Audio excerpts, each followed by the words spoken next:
both on the Bengals here to start things off. That's on Thursday night. We also have an early game on Sunday because it's kicking off in London, the Saints and the Vikings. Minnesota, a 2.5-point favorite. What, Pete? Is this a primetime game? No. Well, I mean, I guess it's afternoon in London, right? And it's the only game on at that time. I mean, does it kind of count? Is that what's weighing? I don't know. I mean, can we get a ruling on that? It's 2 p.m. in London but it's the only game in its slot. Everybody's going to be watching it. It's kind of a marquee game, isn't it? Just get to the point, Pete. Okay, well, Kirk Cousins in big games, we know how that plays out, and he hasn't been good in big games. And this is a good Saints defense. My concern, I picked the Saints. My concern is what's the quarterback situation?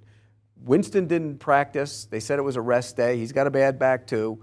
And now they're going to go maybe to Andy Dalton, which might not be a bad thing, by the way, if Andy Dalton plays. The way Jameis Winston has played, he's been struggling. Going to Andy Dalton might not be a bad thing. I think the Saints defense will limit what Kirk Cousins in the passing game does in this game. By the way, where's Justin Jefferson? Anybody seen Justin Jefferson? He got off to that great start, and then he's disappeared the last 2 games. We'll give credit to Darius Slay 2 weeks ago. He locked him down. I think the coverage scheme for Philadelphia took him away. I called that game last week versus the Lions. Trust me, the way they were doubling him, they weren't going to find ways of getting him the football. They ended up finding the singled-up receiver in KJ Osborne for the game-winning touchdown, and that's unfortunate, I think, where they're at. It's going to have to be Thielen, Osborne, Irv Smith, someone else. Cook could be banged up for this one, too. I'm just kind of curious to see where this Vikings team's at. I think their defense is still trying to figure out how to play that shell coverage Ed Donatell's is trying to implement there. They haven't got the pass rush that I thought they'd get to. That's been a bit of an issue. So I think these are 2 really evenly matched teams. The biggest concern for me is if Jameis Winston does play, stop turning over the football.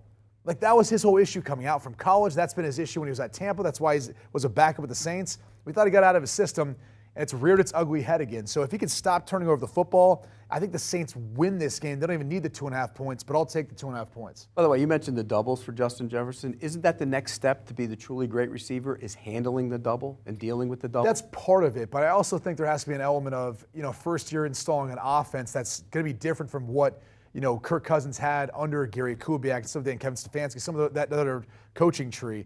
They're still, trying to bring this thing along. So over time, yes, I think you get to a point where that's the case. But the problem is they can solely single on him, and if you can't protect, Kirk Cousins long enough, it's hard to get open versus double coverage. All right, 2 games, 2 agreements from Pete Prisco and Brady Quinn. That's bad for him, by the way, because I'm in the abyss. You still have a better record than him over the season.